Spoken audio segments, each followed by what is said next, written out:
Today we'll be looking at Unit 7, Lesson 1. We're going to be solving right triangles and writing trig equations. The first thing you must do is take out your graphing calculator. Most of us have them set with the entire first column highlighted.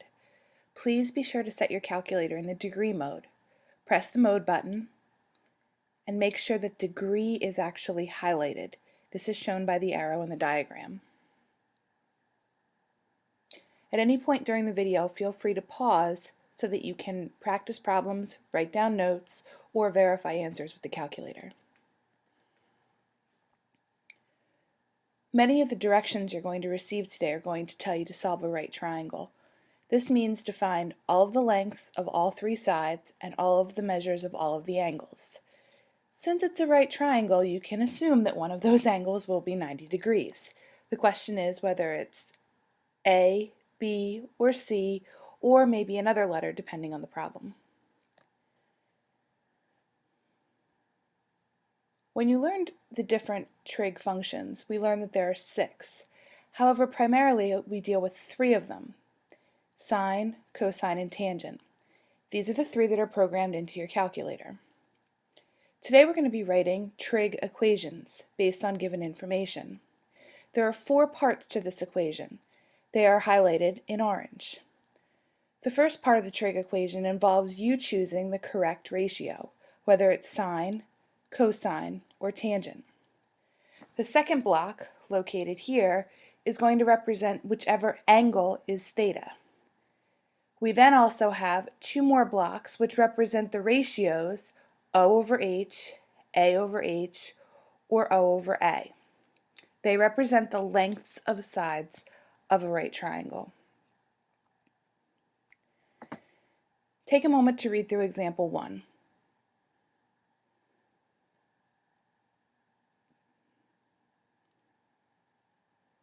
As you can see, we've drawn a right triangle where angle C is 90 degrees.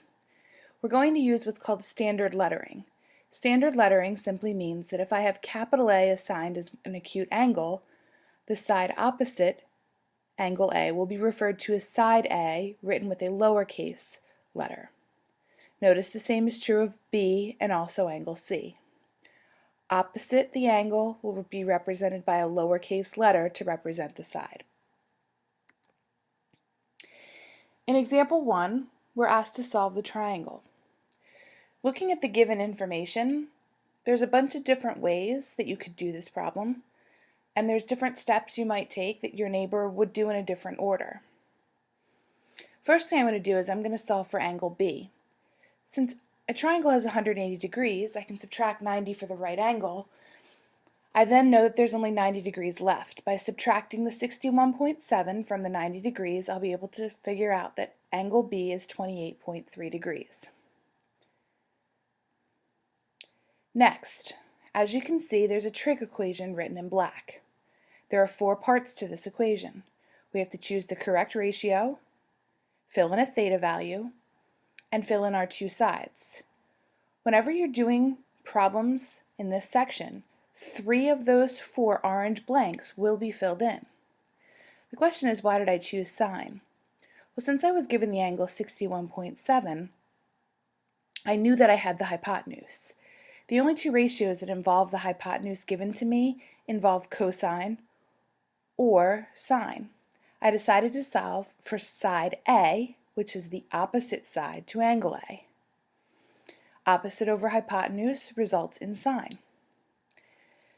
Now, then my next step is going to be to cross multiply.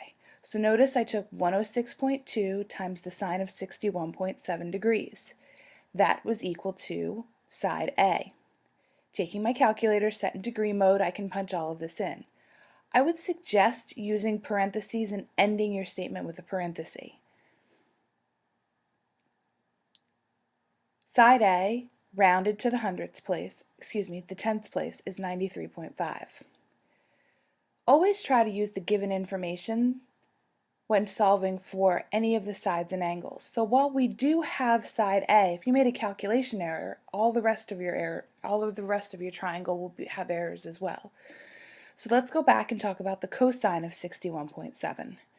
Cosine is going to be the adjacent side over the hypotenuse. Again, cross multiply, change your ratio to cosine.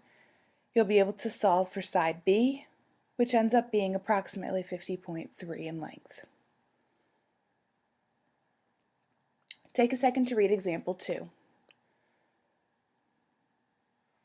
As you progress through this section, you're not going to be given diagrams. I used the same diagram from the last problem to reinforce the procedure.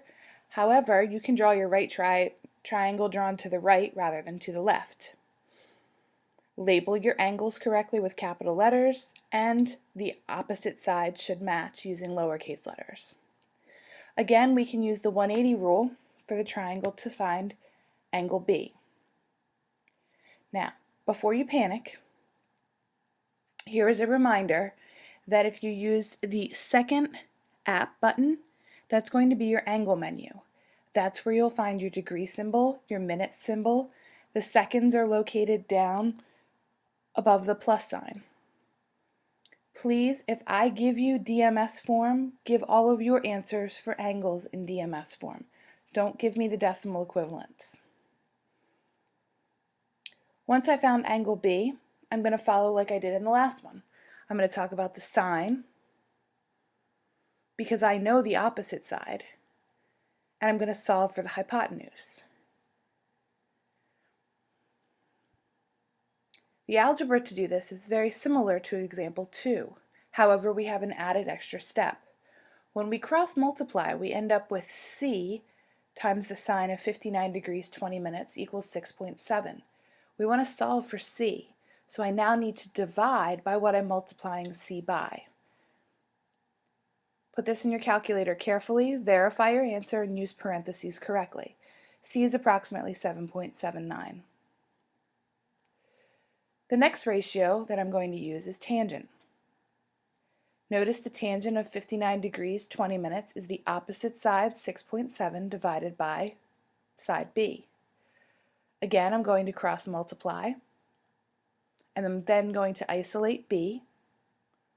I'm going to verify my answer in the calculator using parentheses correctly, and I get approximately 3.97. Example 3 is a diagram which comes up frequently. Oftentimes we'll do a word problem and be asked to solve for theta. Once you draw your drawing, you want to think about the 4 component parts to an equation: the ratio, the angle, and then the 2 sides.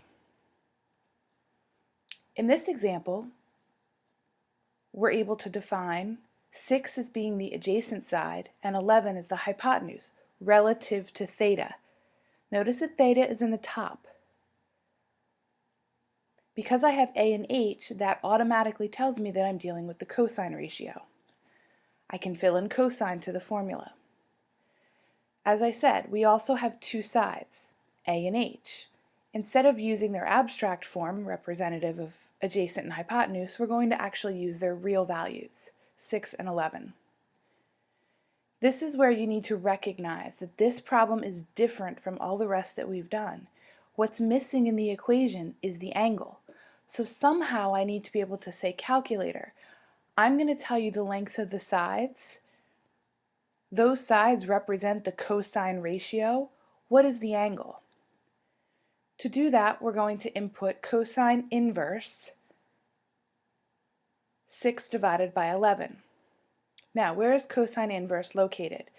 Notice on your calculator you have sine, cosine, and tangent buttons. If you press second for either one of those 3, you're going to get cosine inverse, which is working in the opposite direction. Try this now. Your calculator will give you a much longer number, but rounded correctly, you're going to get 56.94 degrees. Answer the question that's asked. You solve the equation not for a side, but for an actual angle.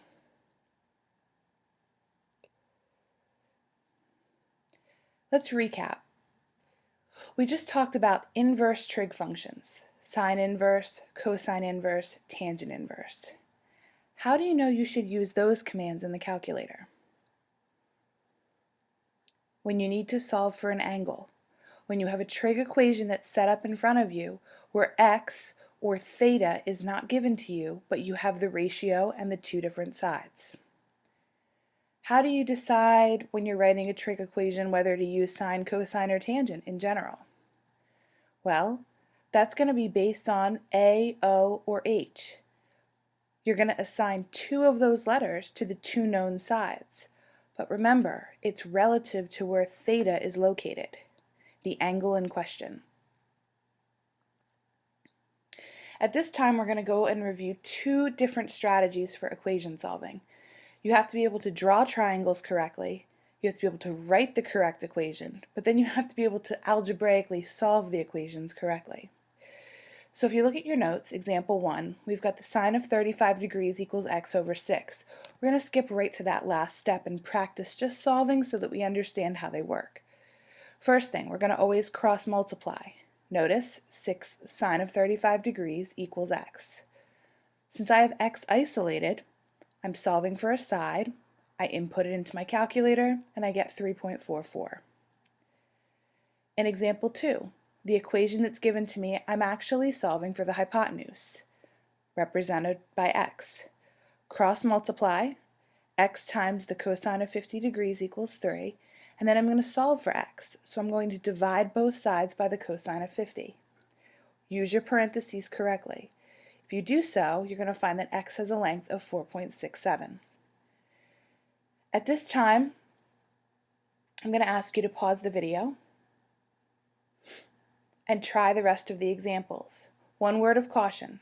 In number 4, remember, x may be an angle.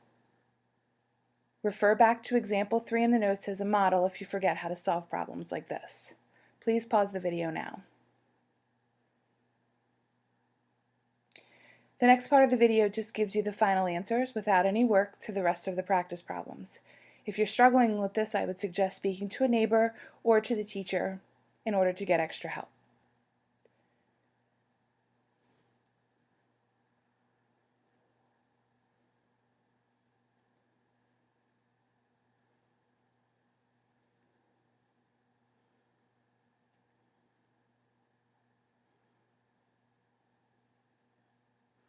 Lastly, we'll have homework 47. You must write a trig equation when you are solving for the values. Don't just input things into your calculator. If you don't have equations, you're not going to receive credit on your homework. Good luck.